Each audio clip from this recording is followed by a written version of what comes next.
भोजन की प्रतीक्षा में और बीच में हम हैं ऐसे तो इसका हमें ख्याल है। लेकिन जैसे कि आपको सूचना भी है कि भोजन में देर भी है, तो हमारे पास समय भी है। वक्तव्य फिर भी हम लंबा नहीं बोल रहे हैं। जब आप इशारा करेंगे कि भोजन आ गया है तो हम अपना समाप्त कर देंगे।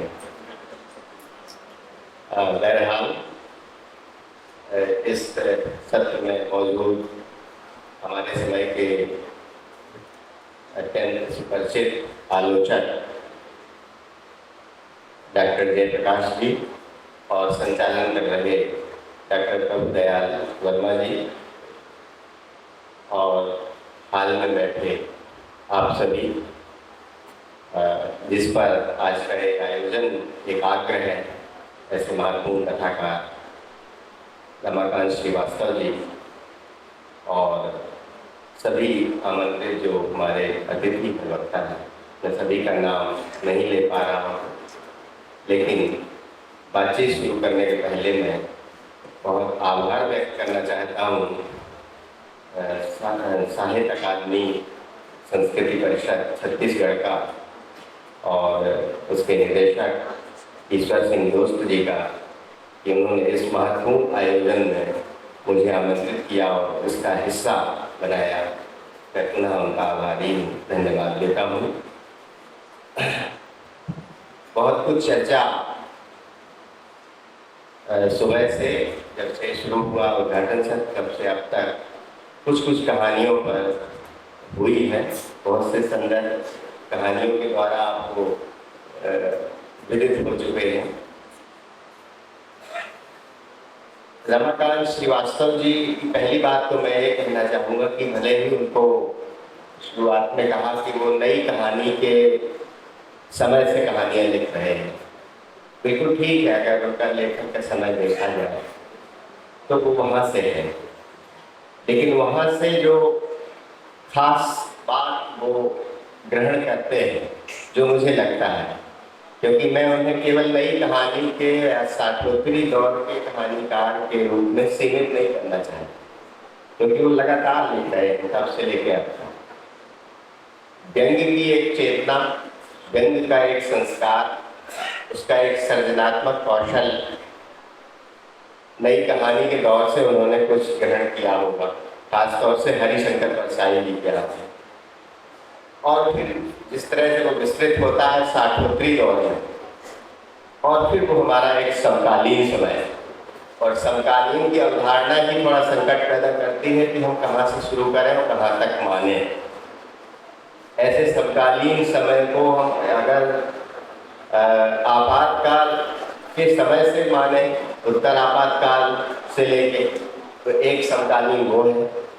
दूसरा एक समकालीन समय हमारा उसके बाद जो 90 के बाद से शुरू होता है, जिसमें उदारीकरण और भूमंडलीकरण, उपभोक्तावाद की एक नई एक जो पूरा परिदृश्य आपके सामने है, सांप्रदायिकता का, अयोध्या की घटना का, आरक्षण आंदोलन का, यह जो पूरा एक समय है, एक वहाँ से 90 के बाद से लेके और नई सदी के इन दो दशकों के बीत जाने के बाद, ऐसे दौर में रमाकांत श्रीवास्तव की कहानियाँ लिख रहे हैं और लगातार लिखते चले आ रहे हैं। तो ऐसे समकालीन समय के भी अगर रचनाकार हैं तो उन्हें पीछे जाकर केवल हम नई कहानी से ही संबंधित केवल ना मान लें, या उसके बाद थोड़ा साठोत्तरी दौर के कथाकार के रूप में ही ना मान लें। उससे लेके मतलब एक 40 वर्षों का ये समय, 30-40 वर्षों, इस दौर के वो एक महत्वपूर्ण कथाकार के रूप में हमको नजर आते हैं। बहरहाल अगर मैं कुछ ये बात कह रहा हूँ तो उनके कुछ रचनाओं से या उन संदर्भों से हमें जोड़कर देखना चाहिए या समझने की कोशिश करना चाहिए। कहानी की दरअसल रचना कहानीकार के अपने अनुभव से, अनुभव जगत से उपजती है और वह घटना या किसी चरित्र से कुछ सूत्र हासिल करती है। फिर उसको एक कथा का व्यापक कथा रूप देता है। हो सकता है कि बहुत सहजता से वो वर्णन कर दे, विवरण कर दे, इतिवृत्त लिख दे। ये सब उसके जरूरी हिस्से हो सकते हैं, उपकरण हो सकते हैं, लेकिन अच्छी कहानी की जो एक कसौटी है, अच्छी कहानी की कसौटी उसके सर्जनात्मक रूप की तलाश। इसी तरह से तो कहानी एक बयान या विवरण या वर्णन से अलग होती है, इतिवृत्त से अलग होती है, और जाहिर है उसकी एक कसौटी व्यंग और विनोद। वैसे हिंदी में जैसा कि अभी जिक्र भी हुआ और थोड़ा सा उल्लेख मैंने भी किया परसाई का, कि व्यंग गद्य की एक परंपरा कायम है और कहानी में उसकी एक रचनात्मक गरिमा, एक ऊंचाई निश्चित तौर पर हरिशंकर परसाई ने दी है। और उनके यहाँ जिस तरह का व्यंग है, जिस तरह का कथा का अपना एक रंजन करते हैं, वो सिर्फ केवल हास्य और आनंद का साधन नहीं, व्यवस्था का विरोध, विचार दृष्टि और मानवीय करुणा, यह उनका जैसे सरोकार है उसका। इसीलिए उसको व्यंग को सामाजिक कर्म भी मानते हैं और अपने वर्तमान के प्रति एक समर्पण लेखक के रूप में। हमें लगता है कि हमारे समय में तब से परसाई की बात से लेकर बहुत कम ऐसे कहानीकार हैं जिन्होंने हास्य और व्यंग इनके फर्क को समझा और उसके कथात्मक संभावनाओं को तलाशने के लिए कोई नया रास्ता बनाया है।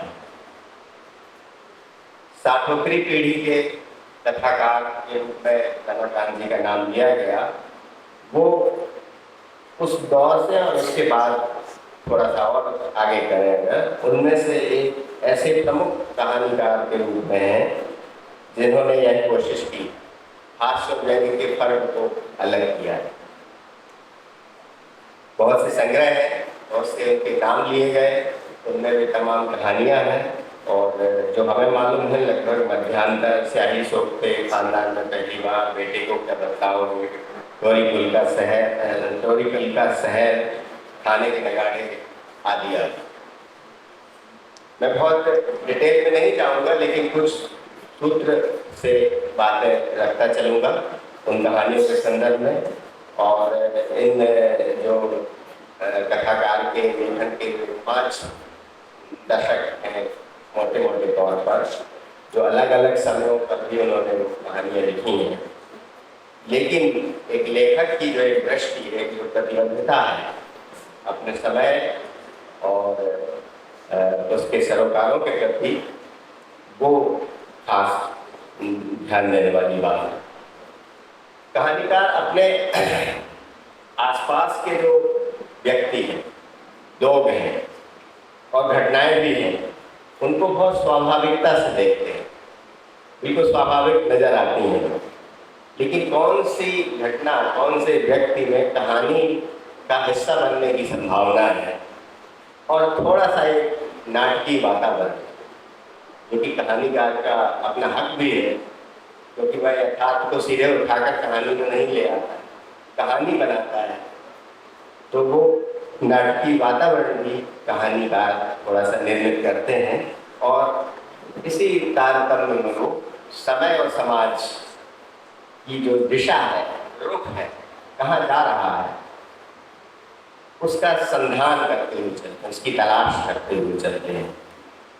और जाहिर है सब में उनकी एक सामाजिक पक्षधरता बहुत स्पष्ट है, उसके बारे में कहा भी गया। कथाकार की जो एक प्रतिबद्ध प्रगतिशीलता है, प्रगतिशील दृष्टि है, जनवादी वैचारिकी है, ये तो है, लेकिन वह एक सैद्धांतिक रूप में नहीं चलती कि उसको आना है तो वो आएगी, ऐसा नहीं, एक सिद्धांत की तरह नहीं। व्यवस्थागत जो स्थितियां हैं उसके विरोध का एक जो सर्जनात्मक स्तर क्या हो सकता है, उसकी तलाश उनकी कहानियां करती हैं। और जाहिर है उसके जो आशय हैं कहानियों के, वो शहरी व्यक्तियों के और उनके कार्य व्यवहार में, उनकी आदतों में बहुत स्पष्ट रूप से वो दिखाते हैं या दिखाने की कोशिश करते हैं। और इसके लिए मैं दो कहानियों का उल्लेख करूंगा, हो सकता है आपने पढ़ी हो। एक तो है शहर और स्विमिंग पूल और टॉरिकल का शहर। इन दो कहानियों में ही देख लीजिए, डिटेल्स में नहीं जा रहा हूँ। किसी शहर की पानी या बिजली या मकान और रोजगार जैसी समस्याओं को नजरअंदाज करके, मतलब जो जन सुविधाएं हैं, जो जरूरतें हैं जनता की, उसको नजरअंदाज करके उपभोक्तावादी समाज की दूसरी प्राथमिकताएं क्या है,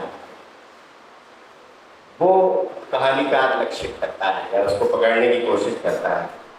और नौकरी पेशा जो मध्यवर्गीय समाज है, उसकी जो शिराएं हैं, वो जो है अवैध कार्यों को संरक्षण देने वाले सफेदपोश माफियाओं से जुड़ी, जो टॉरिकल के शहर में वो दिखाते हैं। अब जो शीर्षक है टॉरिकल का शहर, अब वो एक लड़की है जो कॉमिक पढ़ती है और कॉमिक में कोई एक कैरेक्टर है टॉरिकल, और उसको वो व्यक्ति जो इस तरह का कहानी में एक चरित्र के रूप में पकड़ा गया है, रखा गया है, वो उसको उससे मिलता जुलता दिखाई देता है। तो कहाँ वो उससे भयभीत होती है, डरती है, और वो टॉरिकल और उसको जो साक्षात जो शहर का वो व्यक्ति है सफेदपोश, उससे तो कहानी कैसे कनेक्ट करती है चीज़ों को, और बिना कहे उसकी अंतर्निहित आशय और संवेदना को फैलाकर पाठक के सामने प्रस्तुत कर देती है।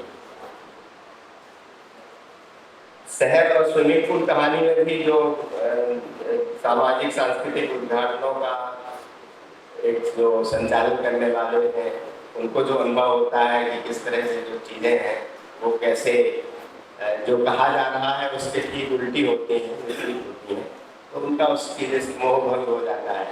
एक और कहानी अगर इस संदर्भ में उल्लेख की जाए, सिविल लाइन का भूत, तो सिविल लाइन के भूत में थोड़ा जातिपन कहानीकार ने निर्मित करने की कोशिश की है, लेकिन यहाँ पर भी जो अवैध कार्य में लिप्त लोग हैं, उस तरह का पर्दाफाश कहानीकार यहाँ करता है।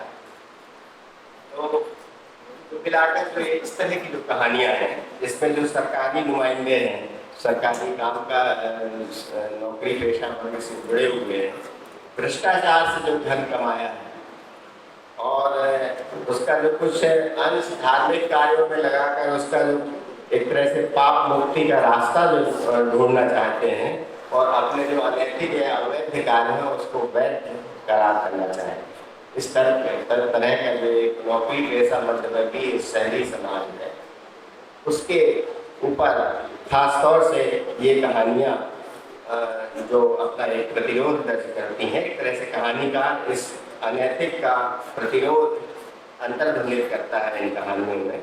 यह एक तरह से परछाई की ही परंपरा बोध का विस्तार हमको लगता है, और उनकी कहानियों का जो गहन है, जो व्यंग्यपूर्ण है, उन सब सरोकारों से भी इसका अंदाज लगाया जा सकता है।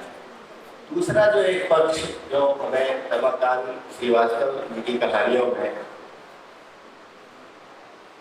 महत्वपूर्ण लगता है, और ज़्यादातर ऐसी कई खास कहानियाँ इस पर केंद्रित हैं या इस पर हमला करती हैं या इसको पाठक के सामने उजागर करना चाहती हैं।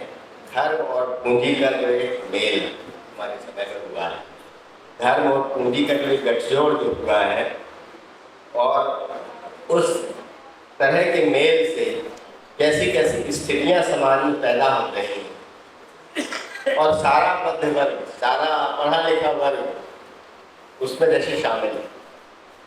कहानियों के मार्फत हम बात कहेंगे कि ये किन कहानियों में ऐसा हुआ है।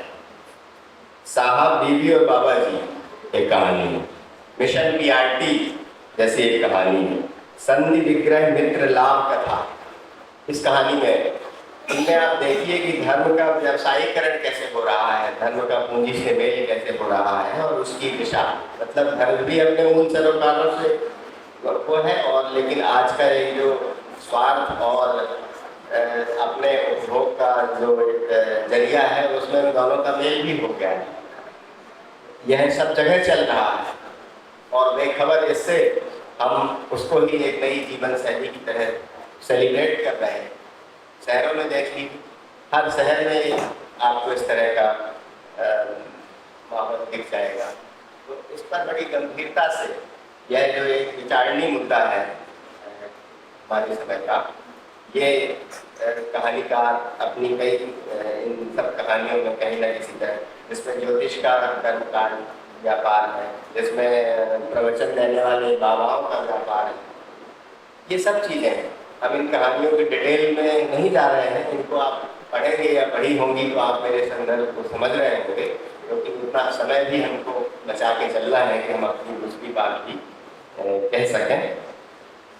मध्य वर्ग के कई रूप जो है रमाकांत श्रीवास्तव की कहानियों में अलग अलग तरह से व्यक्त होते हुए हमको दिखाई देते हैं, और एक आध कहानी का सुबह जिक्र भी हुआ, कई वक्ताओं ने किया।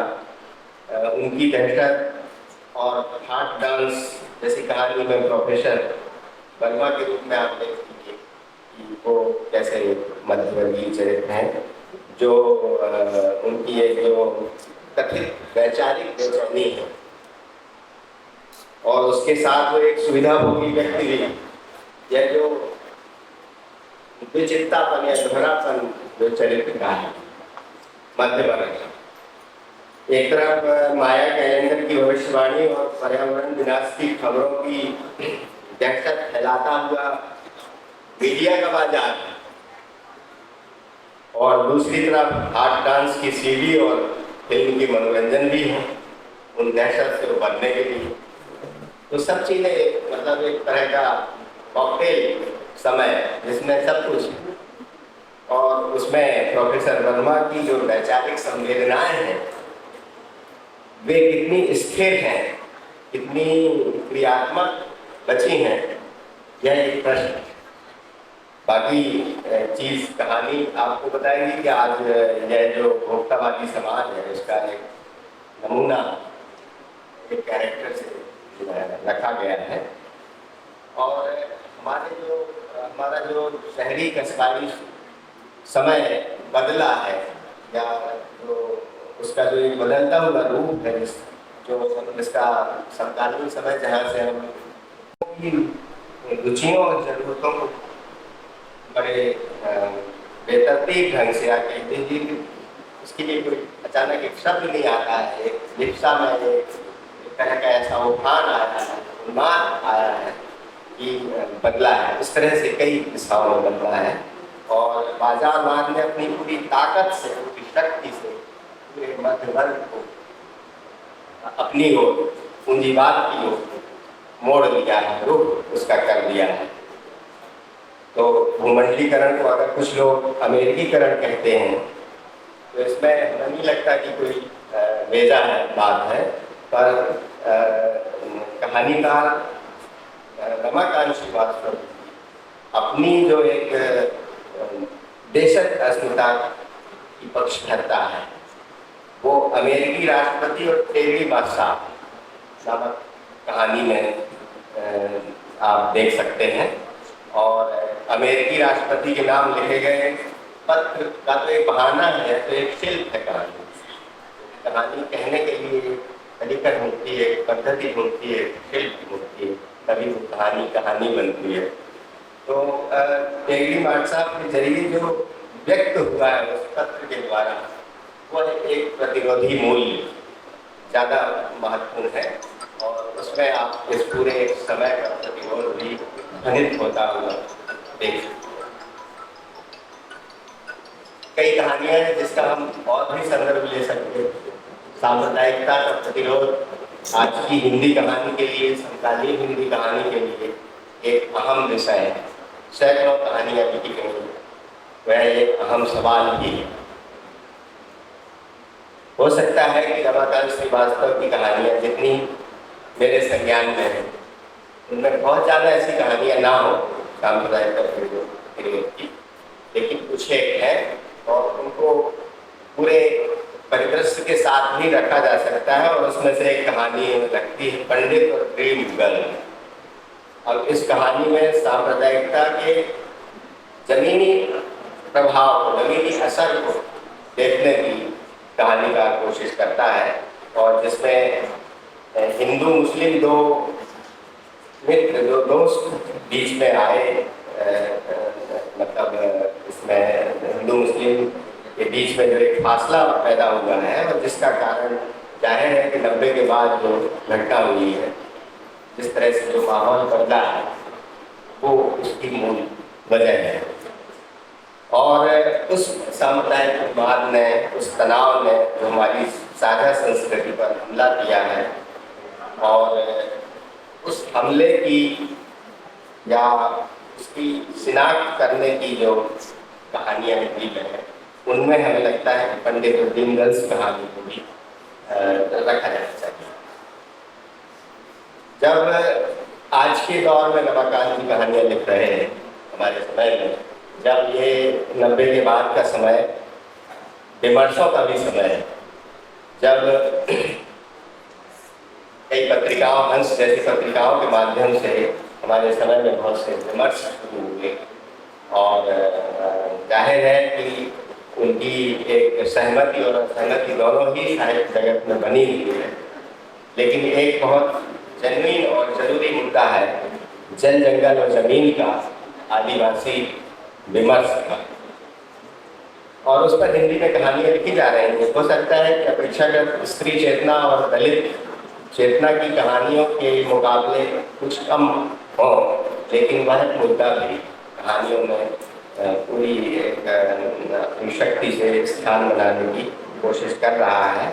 और हमें लगता है कि रमाकांत श्रीवास्तव जी की नज़र भी इस पहलू पर गई है, इसीलिए उन्होंने अंधी मछलियाँ और लेजर कैप्सूल जैसी कहानी लिखी। हालांकि इसका पूरा संदर्भ एक सेमिनार भी है जो कहीं शायद टूरिज्म के विकसित बस्तर के पास कहीं जगदलपुर में, आदिवासी क्षेत्र में। अब जाहिर जैसे यहाँ की एक बात की गई थी कि रमाकांत जी छत्तीसगढ़ उनकी ज़मीन है, उनका परिवेश है, तो वैसा क्या है, मध्य प्रदेश भी है और छत्तीसगढ़ भी है, तो वो आंचलिकता या वह उसको सीमित नहीं कर सकते कि वो उसके हैं। वो तो एक हिंदी के और एक पूरे उसको कहिए कि भारतीय परिदृश्य के, हमारे समय के यथार्थ को व्यक्त करते हैं, लेकिन वह मिलता कहाँ से है, वह चीज़ कहाँ से आती है। जैसे हम प्रेमचंद को या गिफ्ट साइनिंग को या किसी भी अमरकांत जैसे कहानीकार को या काशीदास को, बाकी किसी भी कहानीकार को उनके क्षेत्र के ही सीमित कहानीकार नहीं कह सकते, उसी तरह से रमाकांत जी को भी नहीं हम मानेंगे। लेकिन ऐसी कुछ कहानियों में जब ये संदर्भ हमको दिखाई देते हैं तो पता चलता है कि कहानी का लोकल कहाँ है, स्थानीय कहाँ है। ऐसी बहुत सी कहानियों को आप परख सकते हैं। तो इसमें जो संदर्भ लिया गया है वो पर्यटन विभाग का जगदलपुर में एक सेमिनार आयोजित हो रहा है, जिसका शीर्षक है पर्यटन की संभावनाएं और संवेदना का प्रश्न। इस पर वो सेमिनार आयोजित हो रहा है। आप सबको हम थोड़ा समय देंगे, कुछ भी समय मिल रहा है तो हम थोड़ा डिटेल करते जाते हैं।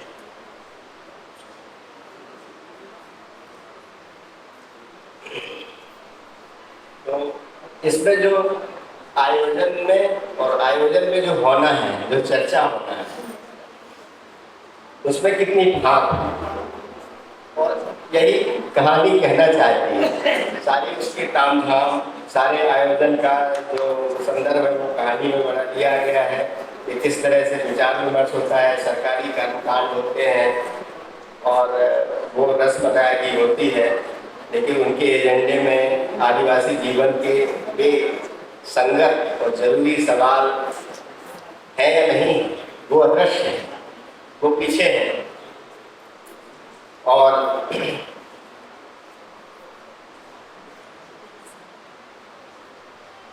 10 मिनट का समय है तब तक हम बात पूरी कर सकते हैं।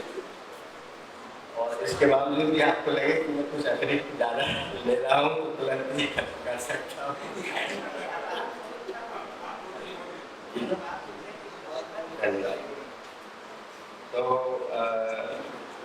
तो इसमें किस तरह से जो ऐसे आयोजन जो होते हैं वो विकास के नाम पर पर्यटन की सौंदर्य की योजनाओं को जनता के हक और प्लेजर की तरह प्रोत्साहित कर रहे हैं, प्रोत्साहन उनको दिया जा रहा है और सबकी रुचि आयोजनों के आतिथ्य में, उनके आनंद में, बस्तर के भ्रमण में, सौंदर्य के दर्शन कराने में ज़्यादा है। और सारे जो कहानी का वृतांत है वो कहानी का जो पक्ष है वो अतिथियों को भ्रमण पर ले जाने और घुमाने में। तो एक गाड़ी का एक ग्रेजुएट ड्राइवर है, आदिवासी है वो, उसका नाम है मरकाम। मरकाम ही कहानी के अभिप्राय को व्यक्त करने का माध्यम वही व्यक्त करता है। कहानी एक कंट्रास्ट पैदा करती है ना पहले, तब अपने मुद्दे पर जाती है, अटैक करती है। तो वहाँ पर आज़ादी के इतने साल बाद भी जो आदिवासी अस्मिता का जो सवाल है वो गौर करने लायक है कि वो मरकाम कहता है, मरकाम के द्वारा कहा गया है, जिनके प्रति सरकारें कोट मसक के मछलियों की तरह अंधी। आदिवासी अस्मिता ही नहीं, आज का जो लेखन का जो एक वैश्विक परिदृश्य पर विमर्श और सरोकारों की जो अहमियत, लेखकों और बुद्धिजीवियों के परस्पर जो वाद विवाद और संवाद होते हैं वो भी एक तरह से है। और इसी से जुड़ी हुई एक कहानी दूसरी है राजधानी में हिंदी किताब, उसमें भी कुछ ऐसा ही संदर्भ आता है। लेकिन वो जो आदिवासी विमर्श को ठीक बिल्कुल दूसरे स्तर का व्यंग तो खैर ज़्यादातर कहानियों में उसका हिस्सा है ही, जो कहती है। और मरकाम में उसके कथन है कुछ, वो कहानी के संदर्भ हमारे पास नोट नहीं है कि वो कहता क्या है, लेकिन उसने कहा है कि दरअसल हकीकत क्या है और उससे वो नरेटर को वो सारी चीज़ पता चला। अपने कहने की जो पद्धति है, तरीका है, और कहानी की अपनी वस्तु या अंतर वस्तु के हिसाब से, लिहाज से एक उनकी सशक्त और महत्वपूर्ण कहानी मुझे लगती है, जिसका जिक्र भी अभी बसंत जी कर गए हैं, इसलिए मैं थोड़ा कम संदर्भ दूंगा अपना। खाने के नगाड़े। खाने के नगाड़े में जो अहम सवाल हमारे समाज का है और आज का नहीं, क्योंकि कहानी के जो लेयर्स हैं, अंदरूनी जो परतें हैं, वो हमारे ही समझ में नहीं बनी। उसकी जो एक कहीं परंपरा तो अच्छी चीज़ों की होती है, जुड़ी चली आ रही है। कहाँ से जुड़ती है? पहले जो है एक लैंप शेड है जो अंग्रेजों के ज़माने का है, और उसमें जो लैंप का सेट है और उसमें जो सेट लगा हुआ है वो जो है चमड़ा क्या है, तो एक संदर्भ वहाँ दे दिया गया है। क्योंकि बसंत जी ने इसका थोड़ा संदर्भ दिया है, इसलिए मैं सीधे कह सकता हूँ कि यह वर्ण व्यवस्था की जो विकृतियाँ हैं हमारी समाज, कठोर सच्चाई है। इस कठोर सच्चाई से कहानी रूबरू कराती है और शिल्प का जो एक प्रयोग है खाने के नगाड़े में, शिल्प की प्रयोगशीलता इस कहानी में बहुत अलग है। क्योंकि बहुत सी कहानियाँ ठीक है, जैसा कि थोड़ा संकेत भी किया गया है कि मोनोटोनस जैसी हो जाती है, एक रास्ता उनमें लगती है, उसी तरह से कहानी चल रही है, उसी रफ्तार से कहानी चल रही है, तब वो टूटती है, कहीं टूटती है तो हमको टूटने की ये कहानी खाने के नगाड़े में लगती है। और ग्रामीण समाज की जो जातिगत विकृतियाँ हैं और अतीत है जो हमारा, और अतीत अपना चोला बदल बदल कर किस तरह से फिर अवतरित होता है, फिर नया रूप रख के आता है, तो कहानी में जो वर्ण व्यवस्था की निचली जातियां हैं, दलित है, स्त्री है और प्रेम, तब एक तरह से कहानी के 3 लेयर्स बनते हैं, एक दलित, एक स्त्री और एक प्रेम। ठीक है कि प्रेम इसमें थोड़ा उतना बृहद नहीं है, पर वो हुआ है, शुरुआत उसकी भी हुई है। और पहला जो कथा की पीठिका के रूप में कहा गया है, मैं अपना अंश पढ़ देता हूँ क्योंकि समय थोड़ा। द्वितीय विश्व युद्ध की समाप्ति के समय मित्र राष्ट्रों की फौजें हिटलर द्वारा बनाए गए कॉन्सेंट्रेशन कैंप में प्रविष्ट हुई, तो उन्हें समझ में आया कि दरअसल ये एक यातना शिविर में थे। एक कैंप के कर्नल के घर में फौजियों को आदमी की चमड़ी से बना एक खूबसूरत लैंप सेट मिला। कर्नल की कला प्रेमी पत्नी ने उसे बनाया। यह बिल्कुल आरंभिक संकेत है। इसके बाद कहानी उसके बारे में कुछ नहीं कहती, अब समझ जाइए चमड़ा आदमी का है। फिर कहानी अपनी कहानी की तरफ आती है, जो कहानीकार कहना चाहता है।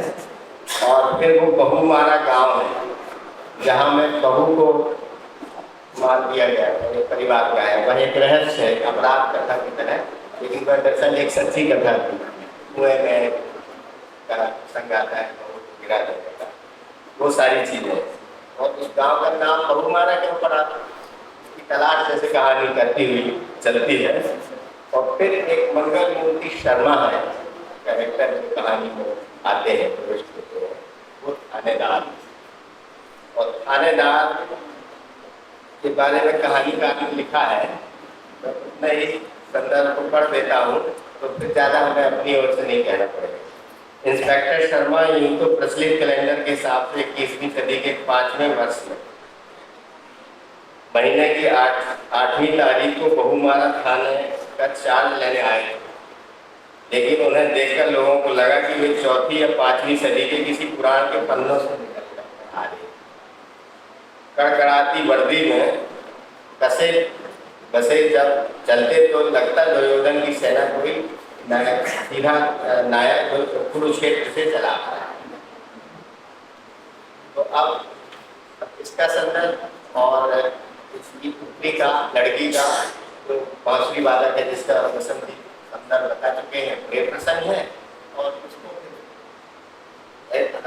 अचानक ही कहीं गायब करा दिया जाता है, मार दिया जाता है, और जोड़ी जो है नगाड़ों की, जिस पर आदमी के चलना, ये संदर्भ आता है। इससे पूरे रोचक वृत्तांत में 3 लेयर्स है। एक बहुमारा गांव का है, उसके पहले कर्नल वाला, और इस थानेदार की बेटी से उसके प्रेम प्रसंग का।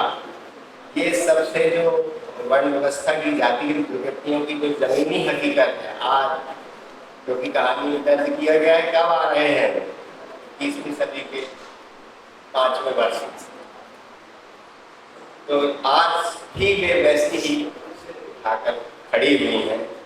और जब वो बांसुरी वादक राम खिलावन कुशवाहा की कला से अभिभूत होकर जो थानेदार की बेटी है अपाला, उसके प्रेम की जब उसको खबर लगती है, तो सामत किस पर आती है, राम खिलावन। और जिसकी जो क्रूरता का जो अंजाम है, कितना चरम है, कितना खौफनाक है, वो थाने के नगाड़े में रखे हुए नगाड़े हैं, वे जो खुद ही बयान कर रहे हैं कि जो हिंसक, सामंती और ब्राह्मणवादी जो एक तरह का चरित्र है, उसको कहानी पूरी तरह से बोलती है। और जिसका एक मेल जो है थानेदार के चरित्र में दिखाई देता है, उसमें कुछ चरित्रों में झलकता हुआ दिखाई देता है। तो थाने के जो नगाड़े हैं, तो वो एक बजने के लिए, संगीत पैदा करने के लिए, उसमें ताल भी, लेकिन ताल के लिए नहीं है, वे बिना बजे ही एक भय का उद्घोष कर रहे हैं, बिना बजे ही भय का उद्घोष कर रहे हैं। और एक तरह की दहशत, और इन जो दहशत के अंधेरे हैं हमारे समय में, दहशत के अंधेरों में एक निस्तब्धता के साथ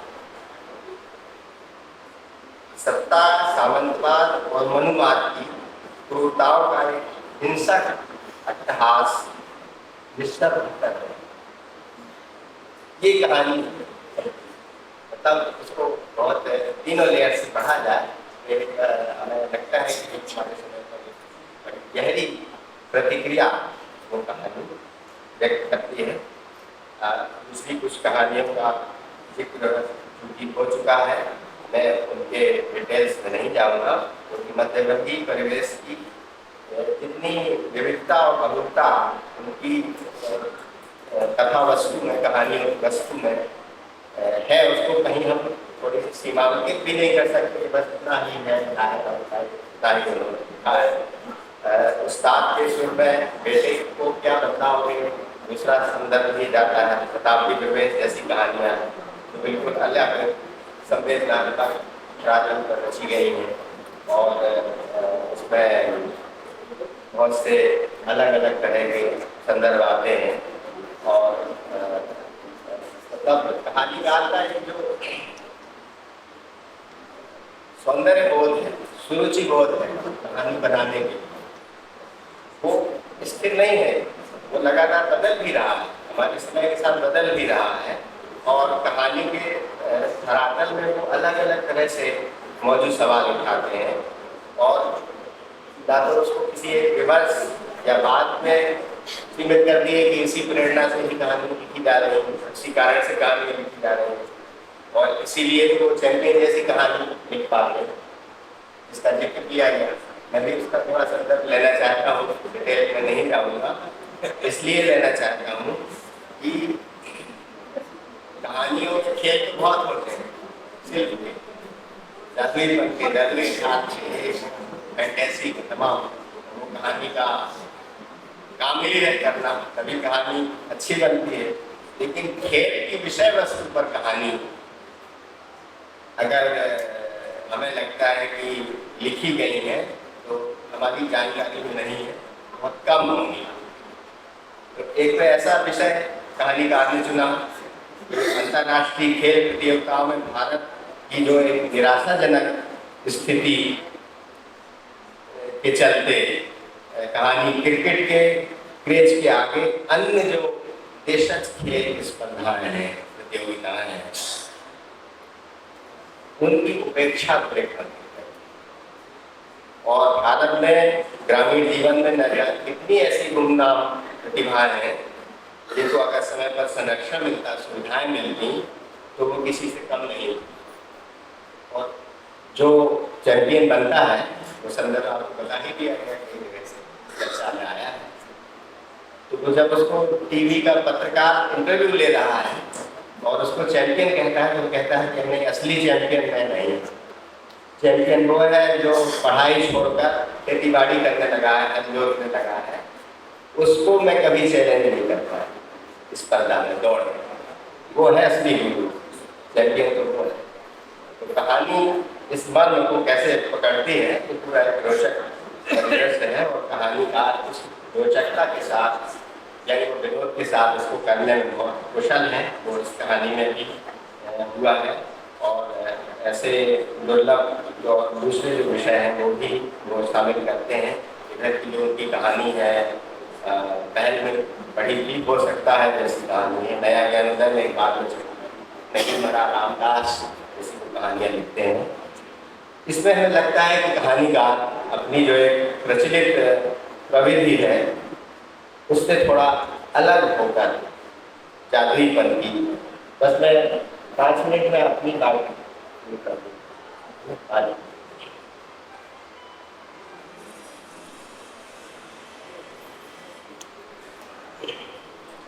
इसका संदर्भ इसलिए कर रहा हूँ कि हिंदी कहानी में इन दिनों इस शिल्प पर इस ढंग से बहुत सी प्रयोग हुए, उदय प्रकाश, पंकज बिष्ट से लेकर और बातचीत और तक। तो कहानीकार ने अपनी जो एक प्रचलित प्रविधि है, ढंग है कहानी कहने का, जो आप उनकी लगातार कहानियों में अनुभव करते आते हैं, पढ़ते जाते हैं, उसको छोड़कर कुछ जादुईपन से अभिव्यक्त करने का एक नया विकल्प खोजते हैं, तलाश करते हैं। और उसके लिए हम एक ही उसी कहानी का उल्लेख करें। हो सकता है जो एक तो विषय वस्तु के हिसाब से जो किसान जीवन की ट्रेजेडी जो ग्लोबलाइजेशन के उत्तर समय में, उसके बाद के दौर में एक बड़ी त्रासद स्थिति के रूप में सामने आई है और ऐसी जो दुर्घटनाएं या घटनाएं हुई हैं उस पर केंद्रित है, लेकिन उसको व्यक्त किया गया है एक किसान अस्मिता की जिजीविषा या उसके हमेशा एक प्रतिरोधी चेतना के रूप में बरकरार रहने के रूप में। जो वो मार दिया जाता है या मर जाता है, वो उसकी जन आंदोलन का नेता है, किसान आंदोलन का, और उसकी मूर्ति लगाई जाती है, लेकिन उसको फिर से जीवित दिखाया गया है कहानी। जैसे उदय प्रकाश की कहानी आपने पढ़ी होगी, टेपचू कहानी में एक जो मजदूर है वो अस्पताल में जिंदा होकर बैठ जाता है। तो ये जो चमत्कार है इसके आशय क्या है? जादुई शिल्प से जादू पैदा करने के लिए नहीं, वह यथार्थ की गंभीरता को, उसके निहितार्थ को और कथाकार की प्रतिबद्धता को, चरित्र की प्रतिबद्धता को व्यक्त करने का एक माध्यम भी बनता है। वैसा ही हो सकता है जैसी कहानी में जो किसान आंदोलन का जो नेतृत्व करता है वह जो जिंदा होकर फिर से मौजूद दिखाया गया है, वो उस प्रतिबद्धता और उस जन सरोकार का हमेशा बरकरार होना, उस संघर्ष का मेरा हमेशा बरकरार रहने का एक तरह का उदाहरण या कहानीकार की एक दृष्टि को उजागर करता है। और उसका आशय कभी यह नहीं लिया जाना चाहिए कि जो मर गया कहानीकार ने उसको फिर से जीवित कैसे कर दिया। एक हमारे पुराने लोगों, पुराने प्राचीन समय की कहानियों में होता था, अगर इस समय हो रहा है तो उसके पूरे अर्थ और आशय के साथ बदल जाते हैं। ये उतने ही यथार्थवादी भी है। बहरहाल रमाकांत श्रीवास्तव जी जो अपने जो कहानियों के जो चरित्र हैं, जो सामाजिक चरित्रों की एक गहरी पहचान है, चाहे सरकारी नुमाइंदों के रूप में आपको दिखाई दे, चाहे धर्म और भाग्यवाद की ध्वजा पकड़े हुए खाते पीते लोग हों, और चाहे मंदिरों में धर्म का व्यापार करने वाले पंडित हों या पंडालों में लोगों को प्रवचन सुनाने वाले बाबा हों, चाहे लेखक हों, अध्यापक हों, पत्रकार या फिर माफिया और अवैध कामों में लिप्त लोग हों, जिन्हें राजनीति की शर्त, इन्हीं में से बहुतेरे मध्यवर्गीय लोगों से सरकार और उसकी बनाई कथित व्यवस्था फलफूल रही। उनकी बात की बहुत सी कहानियों में उपभोक्तावादी समाज के लोग भी हमको वैसे दिखाई देते हैं। तो इन सब जो एक पूरा एक संसार रमाकांत जी की कहानियों को बनता है, वो इन सब चरित्रों के साथ बनता है, जिनके कुछ संदर्भ हमने आपको कहानियों के द्वारा भी व्यक्त करने के लिए कोशिश की है। बस मैं 2 मिनट में अपनी बात को समाप्त करता हूँ और ठीक समय पर ही वो पर्ची भी आई है कि हम भी अपना इरादा बना रहे थे। तो कथाकार रमाकांत श्रीवास्तव जी के कथा शिल्प में जो व्यंग्य विनोद, व्यवस्था के पाखंड और छद्म के प्रति जो एक दृष्टि है, वो उसका कहानीकार एक भरपूर इस्तेमाल करते हैं और उनको एक रुचिकर रूप में प्रस्तुत करने की कोशिश करते हैं। अंत में मैं एक जगह थाने की नगाड़े कहानी में ही एक संदर्भ 2 लाइन का आया है, उसके साथ मैं अपनी बात को समाप्त करूँगा। उसमें लिखा गया है, यह कथन रमाकांत जी की कहानियों की में जो एक पारंपरिकता का तत्व भी मिलता है, उसका भी समर्थन करता है और कुछ अपनी कहानी के लिए भी कहता है। वो लिखते हैं, गुजरे वक्त का पुनाट्य हो या आज का कथा का, कुछ सुनाने के लिए कुछ कहता है। कथाकार का जो है एक विश्वास है कि जो कहानियों में जिस तरह से रचा बसा है, उसके जो निकष हैं, जो मंतव्य हैं, जो एक खास संदेश, प्रगतिशील आशय है, अंतर जो भी बात कहें, व्यंग और विचार की एक जो सर्जना है कहानी के भीतर, वो बहुत अधिक विस्तार से कहानी को ज़्यादा डिटेल्स में बहुत लंबा करने से बचा लेती है। तो कहानी का जो एक लघुता का छोटे में जो कहने लगा है, उसे आसानी से कह सकते हैं। इसलिए रमाकांत जी की कहानियाँ रुलाती भी हैं, हंसाती भी हैं, सुनाती भी हैं, लेकिन कहती भी बहुत कुछ है। बहुत बहुत धन्यवाद।